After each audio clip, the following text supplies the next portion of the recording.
మెదక్ పట్టణంలో శివాజీ జయంతి సందర్భంగా శివాజీ కమిటీ అధ్యక్షులు మాయా శంకర్ ఆధ్వర్యంలో శోభాయాత్ర గురువారం ఉదయం ప్రారంభమైంది. రామ్దాస్ చౌరస్తా మీదుగా శోభాయాత్ర మార్కెట్ కమిటీ చౌరస్తా, గోల్కొండ, న్యూ మార్కెట్, పొట్టి శ్రీరాములు విగ్రహం నుండి బజార్, నవాపేట్, పిట్లం బేస్, బారా ఇమాం, ఫతేనగర్, కొత్త బస్టాండ్, పోస్టాఫీస్, చిల్డ్రన్ పార్క్ మీదుగా రామ్దాస్ చౌరస్తా వరకు చేరుకుంది. శివాజీ విగ్రహం వద్ద ఏర్పాటు చేసిన కాషాయ ధ్వజం ఎగురవేశారు. అనంతరం శివాజీ గురించి ఈ శోభాయాత్రలో భారతీయ జనతా పార్టీ జిల్లా మాజీ అధ్యక్షులు గడ్డం శ్రీనివాస్, మాజీ కార్యదర్శులు నల్లాల విజయ్, ఎంఎల్ఎన్ రెడ్డి, బీజేపీ జిల్లా ప్రధాన కార్యదర్శులు రంజిత్ రెడ్డి, కల్కి నాగరాజ్, శివాజీ కమిటీ సభ్యులు చింతల శ్రీనివాస్, కానుగు రాము, ఆర్ఎస్ఎస్ ప్రచారక్ డాక్టర్ ఇప్ప భానుచందర్, శివాజీ అభిమానులు, కార్యకర్తలు పాల్గొన్నారు.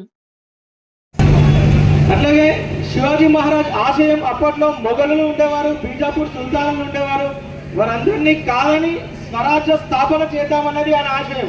అంటే అప్పట్లో చాలా పెద్ద విషయం, వాళ్ళ బలవంతులకు ఎదురుగా వెళ్ళి స్వరాజ్య స్థాపన చేయాలి అనుకున్నారు. దీన్ని బట్టి మనం ఒకటి ఏం తీసుకోవచ్చు అంటే, మనిషి ఆశయం అనేది పెద్దగా ఉండాలి, చాలా పెద్దగా ఉండాలి. ప్లస్ ఆ ఆశయంకి ధైర్యం కూడా తోడు కావాలి. ఉట్టి ఆశయం ఒక్కటి ఉంటే సరిపోదు, దానికి ధైర్యం కావాలి. అట్లనే ఆ ఆశయాన్ని సాధించుకోవడానికి ఒక్కరి వల్ల కాదు అది. దానికోసము శివాజీ మహారాజ్ ఏం ఆలోచన చేసినంటే, అప్పుడు వాళ్ళ సైన్యం చాలా ఎక్కువ, మొఘలులదైనా బీజాపూర్ సుల్తానులదైనా. సో సామాన్య ప్రజానికాన్ని క్రియాశీలం చేయాలి అనే ఉద్దేశంలో సామాన్య ప్రజలకి, గిరిజనులకి, మావలి వాళ్ళని సుశిక్షితమైన సైనికులుగా మార్చి శిక్షణ ఇచ్చారు. అంటే ఏదైనా సరే సమాజం నుంచే రావాలి, క్రియాశీలత సమాజాన్ని చేయాలని ఆ రోజే వారు గుర్తించారు. అట్లనే ఇంకొకటి, మనకు ఆశయం ఉంది, ఇప్పుడు దానికోసం సైనికులను కూడా వారు తయారు చేస్తారు. తర్వాత వారి ఆశయం ఏంటి పెద్దది, స్వరాజ్యం స్థాపించడం. స్వరాజ్యం అంటే ఇప్పుడు మొఘళ్ళ పైన డైరెక్ట్ యుద్ధానికి దిగలే, అది చాలా పెద్ద స్టెప్. సో ఎంత పెద్ద గమ్యమైన చిన్న చిన్న అడుగులతోనే స్టార్ట్ కావాలి. Small steps towards big success అంటాం మనం. అట్లనే ఆయన మొదటగా ఒక్కొక్క కోట జయించుకుంటూ వెళ్ళారు శివాజీ మహారాజ్.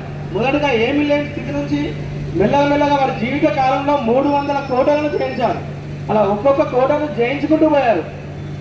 అలాగే ఈ చేసే క్రమంలో విశ్రాంతి తీసుకోలేదు, అది కూడా మనం ఇక్కడ గమనించాల్సిన విషయం. మనకి ఏమైనా టార్గెట్ ఉంది, మనం ఇప్పుడు ఏమైనా ర్యాంక్ కొట్టాలి, జాబ్ కొట్టాలి, ఒక వారం చదువుతాము, లేకపోతే ఉద్యోగం సక్సెస్ కావాలి, ఒక వారం పని చేస్తాము, మళ్ళీ ఒక రిలాక్స్ అయినా 3 hours సినిమా చేద్దాం, ఆ ఫ్రెండ్స్తో ఈరోజు పార్టీ చేసుకుందాం, ఒక చిన్న బ్రేక్ ఇచ్చేసాం. అంటే మన డీవియేషన్ కావద్దు.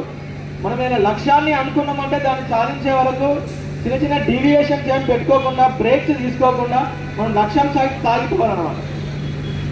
అట్లా ఇంకోటి, శివాజీ మహారాజ్ ఆ కోటలను గెలిచే సందర్భంలో చాలా చిక్కు ప్రశ్నలు ఎదురైనాయి, చాలా సవాళ్ళు ఎదురైనాయి వారికి. ఇప్పుడు ఎగ్జాంపుల్ ఒక దగ్గర శివాజీ మహారాజ్ బలం అంతా గెరిల్లా యుద్ధ తంత్రం, మైదానాల్లో యుద్ధం చేసేవారు కాదు, కోటలలో చేసేవారు.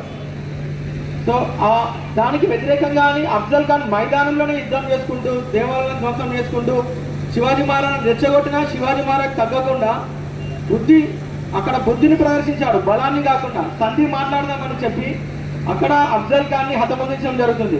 అంటే మనకి ఇలా ప్రతికూల పరిస్థితులు ఎదురైనప్పుడు బలం ఒక్కటే కాకుండా బుద్ధిని కూడా నమ్ముకోవాలి.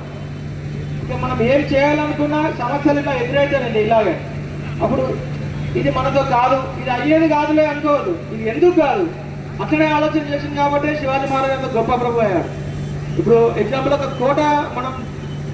కోట పైన యుద్ధం చేసే సందర్భంలో చాలా దుర్భేద్యంగా ఉంటుంది. దాన్ని ఎలా ఛేదించాలని ఆలోచించి చిన్న ఉడుము సహాయంతో ఆ కోటలోకి ప్రవేశించారు. అంటే ఎంత పెద్ద సమస్యకైనా ఇది ఎందుకు కాదు అనే ఆలోచన చేసి దానికి పరిష్కార విధంగానే మనం ఆలోచన చేయాలి.